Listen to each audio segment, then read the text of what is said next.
Ky podcast vjen për ju me mbështetjen e X1, Philip Lane Residence dhe 1001 Solutions. Përshëndetje, jemi në podcastin në Radar. Ditën e sotme do të flasim për një ngjarje që është aktuale, për vrasjen që ndodhi në një klub nate në Ksamil. Me ne është bashkuar avokati mirënjohur zot Elban Duraj. Avokat, shumë faleminderit që jeni me ne. Një ngjarje e rëndë ku vritet një shtetas portugez nga një roj security që ndodhej në një klub nate. Çfarë tregon kjo? Është një ngjarje shumë e rëndë, pra një ngjarje e cila ka shokuar gjithë qytetarët shqiptar, gjithë popullin shqiptar, sepse nuk ka të bëjë vetëm me humbjen e një qytetari apo e një jetë e njeriu, por ka të bëjë me mikpritjen që ne i bëjmë një turisti të huaj. Pra kjo është një minus shumë i madh për turizmin shqiptar, një minus për cilin ju si media keni në mënyrë të vazhdueshme keni folur rreth problematikave që kanë operatorët ekonomik, të cilat merren me ofrimin e shërbimeve gjatë sezonit turistik, ku ka shumë mungesa, sipër sa i përket komunikimit, mënyrën se si ata sillen me klientët, se si i trajtojnë ata, çmimet të cilat janë të larta, pra nuk janë në raport të drejtë me të ardhurat që kanë shumica e qytetarëve në Shqipëri, dhe për më tepër që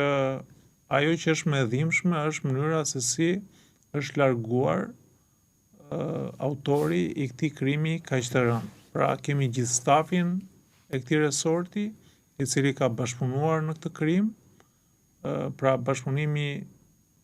i takon pra organit të akuzës për të zbuluar gjithë dinamikën se si ka ndodhur ky krim, se si ka qenë konflikti, pra i kanë gjitha mundësitë procedurale, referuar edhe kodi procedurës penale për të marrë provat, për të kthyer kamerat e sigurisë, për të marrë dëshmitë dhe për të patur një tablo sa më të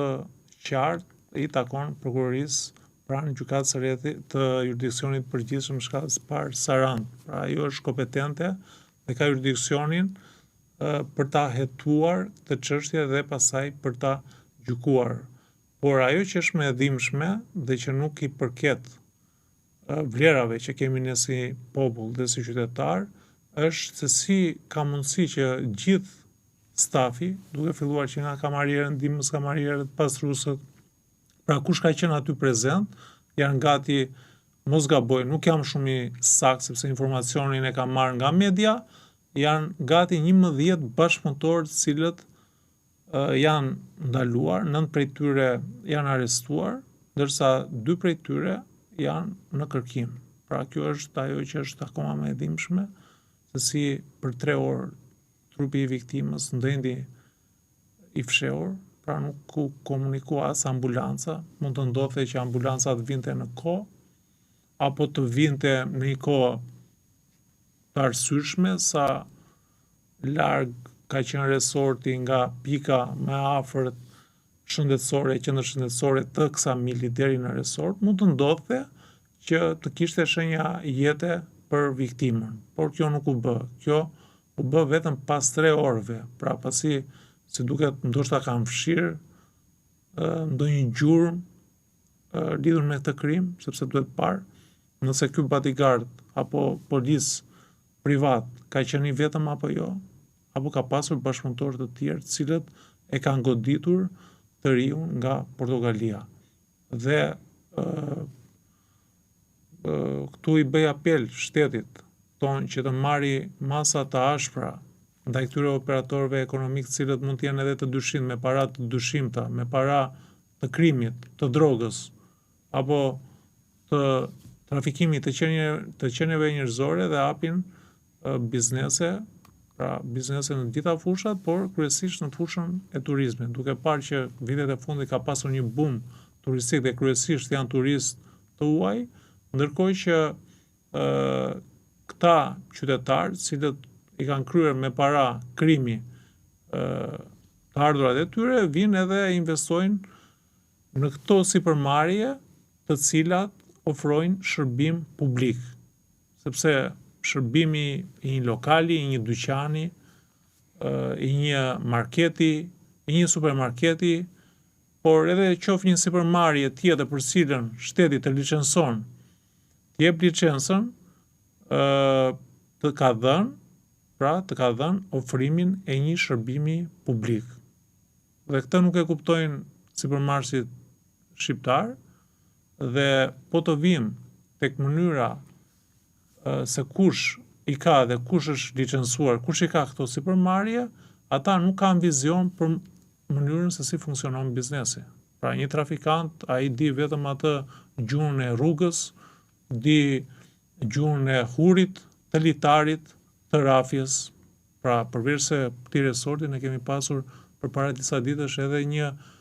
incident tjetër, ku klienti është nxjerrë jashtë dhe është shrahur nga bodyguardët apo është shrahur nga policia private dhe nuk konceptohet kjo në asnjë vend botës. Pra që të rifet turisti, të rifet klienti. Pra turisti shkon në një bar, në një klub, kuptohet që ka turist apo ka qytetarë cilët e tejkalojnë masën e alkoolit, sepse prandaj shkojnë aty për të argëtuar edhe për të patur, le të themi, një lloj shkëputje nga realiteti i përditshëm që i kanë gjatë vitit, dhe ato 5 ditë apo 10 ditë që kanë rezervuar për të pushuar i kanë të këtyre formave, për të larguar nga ai seriozitet i përditshëm që kanë qytetarët. Pra nuk mundet që me një qytetar i cili e ka tejkaluar masën, mund të jetë edhe i dehur të shkoj polici apo të shkoj bodyguardi i klubit, t'i fusi një dajak edhe ta rafi. Pra pasi ka konsumuar para apo ka lënë para në lokalin, vetëm në Shqipëri ndodh që këtu të rajnë. Pra kjo nuk ndodh në asnjë vend botës. Pra ata kanë teknika të veçanta që do të thotë neutralizimi, nuk të mënyrën se si komunikojnë, pra kanë mënyrën se si të qetësojnë, pra janë trajnuar për të kryer veprime të tilla për të shmangur konfliktet. Pra këtë kanë detyrë policët privat, nuk kanë detyrë që të shkojnë atje ta marrin zvarr, ta tërheqin, ta nxjerrin në rrugë, të rrafin dhe shefin e komisariatit. Pra, është dënuar dhe shefi i komisariatit? Është dënuar shefi i komisariatit Saran, pra gjithë e pam sepse ai kishte kaluar aty rastësisht dhe kishte parë një qytetar apo 2 qytetarë cilët po goditeshin në mënyrë barbare dhe është për të ardhur keq, duhet të ketë një ndërhyrje nga ana e shtetit, në mënyrë së pari të ketë një lloj skanimi të këtyre sipërmarrjeve, sepse sipërmarrja që ndodhi incidenti në Ksamil ishte në emrin e një pensionisteja, ndërkohë që pronari i vërtet ende nuk ka dalë se cili është pronari i vërtet. Pra kush e menaxhonte këtë bar, duhet të ketë kualifikimin e dur. Është shpallë në kërkim, me sa dihet. Duhet të ketë stafin e dur, pra të ketë një lloj site të mënyrës se si e rekrutojmë, por natyrisht edhe pagat duhet të jenë të mira, të kënaqshme, në mënyrë që edhe këto të thithin punonjës të cilët janë të kualifikuar, mbi të gjitha janë të kulturuar. Pra jo njerëz të cilët dinë vetëm kërbaçin, drurin dhe komunikimet arrogante që ne hasim shpesh në për këto bare apo lokale, të cilat janë gjatë gjithë stinës së verës. Ka dhe një fenomen tjetër avokat se takon këtyre ngjarjeve, fakti që efektiv policie të cilët ushtrojnë detyrën ditën, në mbrëmje rekrutohen në një formë tjetër. Pra janë të veshur si security në këto bare, në për këto restorante, në për këto klube nate, dhe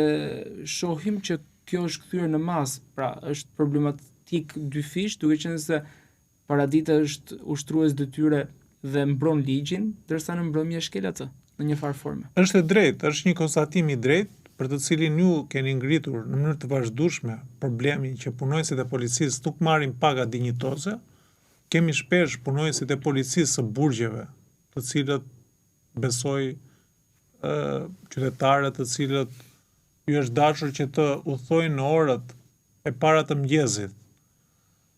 Dhe kemi punonjës policie që e kemi hasur, punonjës mua më ka rastisur shpesh, pra duke shkuar për në Fier, pra në Golem ka dalë punonjësi i policisë e kam çuar deri në Rogozhin, sepse ka pasur për të shkuar në Peqin, pra tek IVP e Peqinit. dhe kanë bërë autostop dhe në këto biseda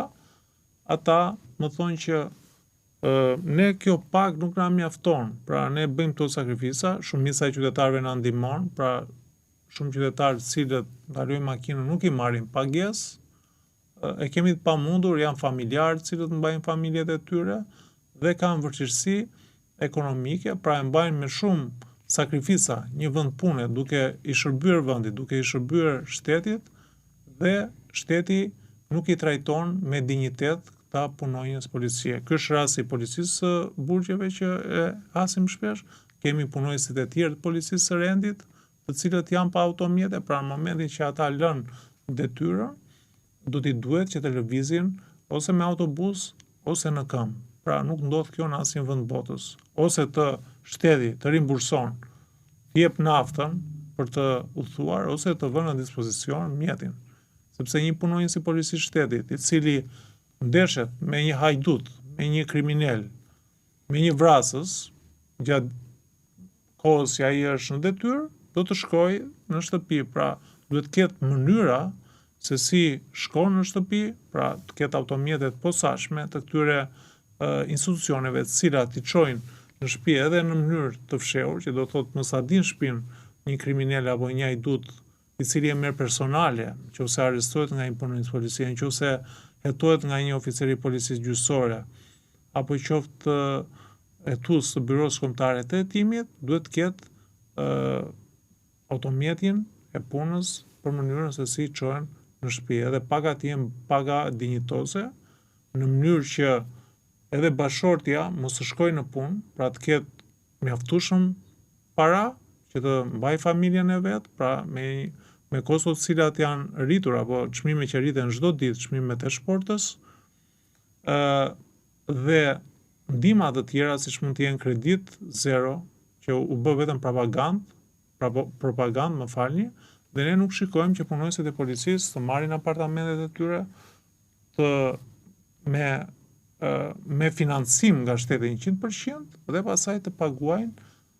normën e kësit që i bie me zero interes. Por hakimi i policisë avokat për të dyja ngjarje, si në rastin e Eksamilit ditën e djeshme, por edhe në ngjarjen e Sarandës, si ishte sipas jush? Unë mendoj që policia bën me aq sa mundësi ka, pra me këto kushte, burime njerëzore që ka,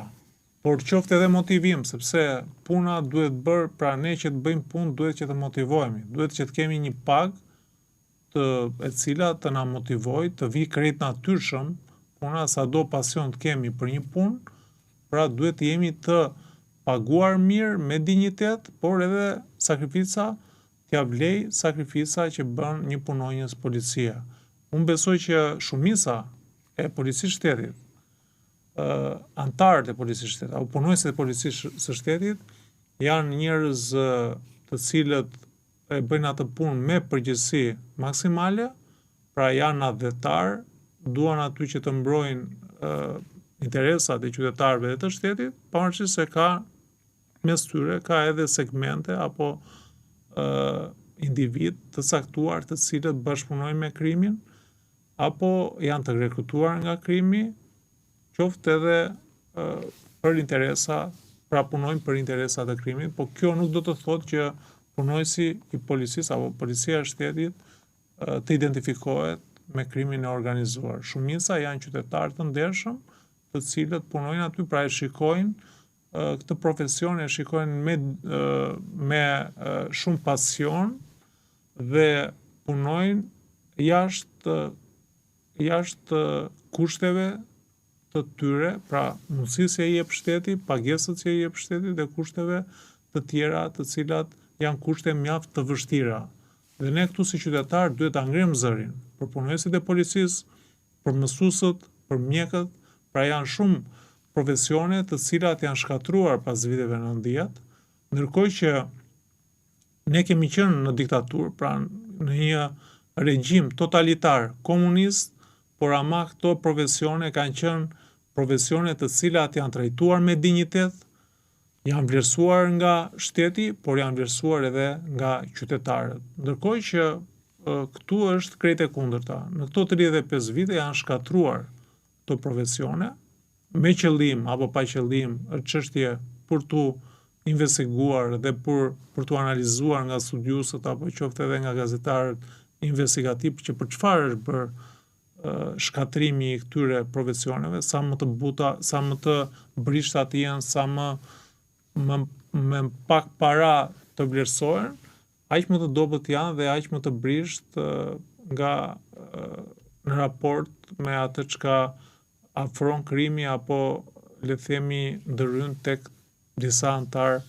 të policisë së shtetit në mënyrë që të realizojë interesat e tyre. Kështu që duhet një reflektim nga gjithë ne si shoqëri në mënyrë që të vlerësojmë këto profesione kaq të rëndësishme për vendin dhe për qytetarët. Faleminderit avokat për këtë intervistë. Faleminderit, kënaqësi.